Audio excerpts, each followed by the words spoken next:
গেছে, একজন আল্লাহর বান্দা, একজন বান্দা আগুন ধরাইছে, তবে আগুনটা দূর থেকে বোঝা যায় এটা চুলার আগুন, এটা মোমবাতির আগুন না, এটা কুপির আগুন নয়, এটা অন্য কোনো আগুন নয়, এটা চুলা ধরেন না আগুন।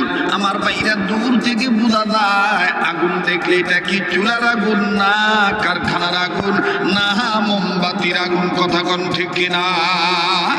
ইমাম আহমদ ইবনে হাম্বল ডাক দিয়ে বললেন আলহামদুলিল্লাহ, আল্লাহ গো, একজনকে আগুন ধরাইতে দেখছি, এই আগুন দেখে উপর দিকে উড়ে আবার নামে, বুঝতে পারছি এটা চুলা ধরাইছি। এবার ইমাম আহমদ ইবনে হাম্বল হাঁটি হাঁটি পা পা করে ওই যজ্ঞের দিকে চুলা ধরেন না ব্যক্তির কাছে অ্যাডভান্স হয়ে গেলেন। অ্যাডভান্স হয়ে যখন সামনে গেলেন, সামনে যায় ইমাম আহমদ ইবনে হাম্বল